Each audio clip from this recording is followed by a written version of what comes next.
Hey there, guys. So, book number 5 of the 2021 Vitruvian reading list is The Art of Impossible by Steven Kotler, and it gets a big V for Vitruvian victory. It is an awesome book.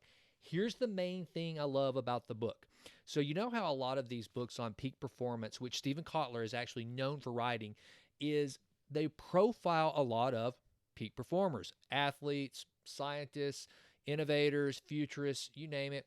It kind of talks about them, their daily habits, and kind of what's made them successful. And I love those books, but like I think that like Tribe of Mentors that Tim Ferriss did, that's an example of just kind of a little mini profiles of really, really peak performers and world class individuals. This one is different. What Steven Kotler does in this book is he actually talks a lot about the disciplines and neurochemistry that you can apply to become a peak performer. And I want to stick with the whole neurochemistry aspect of this because I thought it was really, really cool.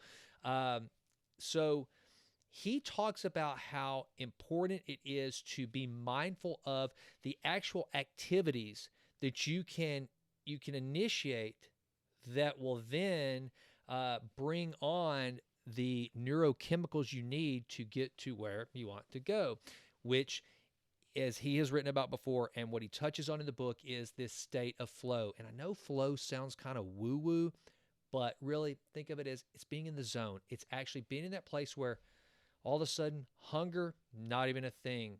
Tired, you don't need rest. You are thoroughly enjoying what you're doing. You feel as though you're superhuman for a moment and you can just crush whatever task is at hand. So what Kotler does is he talks about different things you can do to lead up to a point of flow. Are you going to do it and get in it to every single time? Absolutely not. However, what he does is he talks about the best things you can do to start to release the endorphins, dopamine, norepinephrine, those chemicals that will really help us perform and get to a state of peak performance. So that was one of the things I really, really liked. Some of the ideas he brought over from Bold, such as the so it's, what's it called? I always forget this acronym, but it's like the major transformational process or something like that. Essentially, it's your impossible. It's your change the world idea that you want to do. Okay, so that's kind of up here, up high, and then from there, it's your high, hard goals that you're willing to set in order to, once you achieve those, then you move closer to that really overreaching thing, that that moonshot that you've set for yourself. But then he takes it down a notch below to just the daily goals, those things that you have to do on a daily basis to achieve. But again, with the mindset that you're achieving these things not just for getting a checklist done. It's not just about that. It's about setting very clear, detailed goals. For instance, I have implemented this, and what I put, instead of just, which I keep right over here, you can't see it, but over there, I have a daily scorecard on a whiteboard. It's things that I try to check off every day. And they're rather vague. Like, for one, it's blog. I want to write a blog every day. I may not publish it, but I want to write a blog every day. So what Steven Kotler says to do, if you're going to put that on your daily goals, just to put blog or write a blog, that's not enough. That's not clear enough. It needs to be, I want to write a blog on a cognitive cocktail for happy, which I took that and I did that very thing, and I actually included it in the most recent Vitruvian letter, the newsletter that I produce weekly, which is, and so I put in there not just a blog, but also what the blog is going to entail, and then have a goal for it. It makes me zero in on being very clear on getting the job done, but what it actually means. And here's why. Is it just to achieve the goal? No. As Kotler explains in the book, it's about giving your brain a rest. The fewer things you can have, the fewer decisions you can make, the better off your brain is, the better it's going to perform. So what happens is when you sit down to write that blog, your brain doesn't have to go into overdrive going, okay, what are we going to write about? You said we were going to blog. What are we going to write about? What's the subject going to be? And what are we going to write about that subject?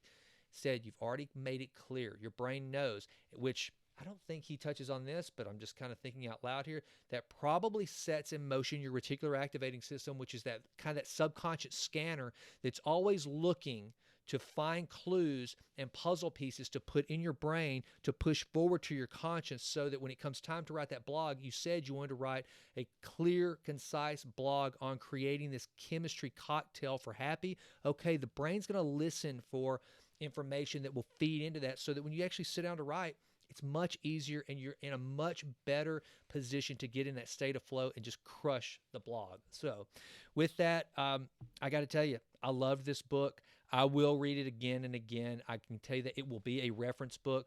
And the way Kotler writes it, it's broken up into sections, into parts. And so depending on what it is you're looking to achieve, you can use this as reference material. And I know I'm going to create some checklists just to kind of get myself disciplined on doing some of these things. Like I said, the daily checklist is phenomenal. And here was a revelation to me that this hit really close to home. So, and I'm not saying that some of the other peak performance folks out there are wrong. I'm just saying I can absolutely see what Steven Kotler is talking about in this instance. How many times have you heard, whenever you have a big goal, you're supposed to think as though the goal has already come to pass? Whatever it is that you want, if it's the proverbial $1 million, you want $1 million, start acting as though it's already done. You have the $1 million. As a matter of fact, Tony Robbins, he says some of that. That's kind of his mindset, which, by the way, I highly respect and highly recommend Tony Robbins' materials and his content. So I'm not saying Tony's wrong, but I'm just saying Steven Kotler takes a different approach to this. He said, if you have a goal and you speak it out loud, which I've always heard, you speak the goal out loud and you share it. And here's the main point he's making. If you kind of go public with it, then it almost teases your brain into this idea that you've already achieved it. And so the dopamine hit that comes from goal achievement will actually come when you tell, and I've done this, I've kind of spoken out these things, these big goals that I have, and as though they come to pass, because to me, that's what you're doing. You're painting the picture, you're creating the vision. And there's almost a rush. It's almost like, Jim Quick, he talked about it whenever when he started to voice his goals, that it like set them free into the universe. It made them more real. So there is something to that. However, I think that you got to be careful that you don't let your brain slack up. Our brain, for as intelligent as it is very programmable. And that's another thing that the book does. It talks about those ways that we program our brains. And so, just like if you tell your brain you are wealthy, you're rich, you're successful, your brain will believe it and it will start acting that out. It will start giving you this feeling and sensation. That's a good thing. But in this instance, I can really see how what he said makes sense. And I'm kind of rambling on this, so forgive me, because I think that a lot of you out there, it was contrary to what I had always heard. So I really had to get my brain around it. But then as I thought about for myself, different times that I have spoken out goals and I've shared them with my wife and other people, said, this is what I'm going to do, that it's almost like that tells your brain, just being able to say, this is what I'm going to do, that's almost like the goal achievement has already happened. And so therefore your brain, may take its foot off the pedal, if you will, as opposed to if you just keep it inside, no one knows, it hasn't happened yet, you have not felt that rush of dopamine that will ultimately come when you achieve the goal. So your brain keeps craving that dopamine. It wants it. So it's going to keep pushing and pushing and pushing until you actually achieve it. And then you get that ultimate dopamine rush. So sorry for that long rambling explanation, but that was just a critical point in the book for me. It was one that really stuck out, but there was a lot of them. So with that, there it is. There it is, The Art of Impossible. I highly, highly recommend this book. So next week, please check back with me. The next book review will be on Endurance Shackleton's Voyage to the South Pole.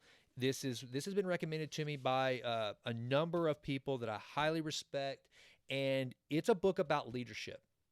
So I think it's going to be a good one. Already The thing that I've taken from the book is that Shackleton was a very special individual in his leadership abilities and capabilities, and so I'm looking forward to that. But with that, please subscribe to the Vitruvian Letter. Get a little nugget every week of the crazy stuff I'm doing and learning to improve always and always. And then also, please, if you would, check back here, subscribe to the YouTube channel. I would really appreciate that. Follow me on Instagram. I'm trying to put out content there. Also, there is a Facebook group for the Vitruvian Project. Please, please, please consider subscribing. I'm trying to build a community. Let me just real quickly here tell you what I'm really trying to do with the Vitruvian Project. So I firmly believe that if I am constantly trying to improve and become the most perfectly proportioned, I'll never reach perfection, I know that, but the most perfectly proportioned individual, emotionally, spiritually, physically, nutritionally, that the fruit of me being the best version of myself will hopefully spill over and inspire others to be the best version of themselves. And so this is, as cheesy as this sounds, this is my small little way of trying to change the world through means other than politics, discourse, whatever the case may be. And also by talking about these books, by reading them and then coming on and telling you about them, it just feeds, it makes me better. So this is a selfish endeavor in that regard, in that I'm doing all these things and sharing with you, not to state that I have the answers or anything like that through the Vitruvian Project, but rather the best way to really learn and ingrain something is to teach it and to, I guess, to just to teach it and to and be the change you want to see in the world, as Gandhi said. That's what I'm trying to do. So I hope you'll join me, be a part of the community. Leave comments in the comment section. Let me know what I can do better. Let me know what you're doing. I love to learn about cool tips and hacks. So please share with me, share your books with me. And with that, check back next week for Shackleton's Endurance. And that's it. Go crush your day. Thanks.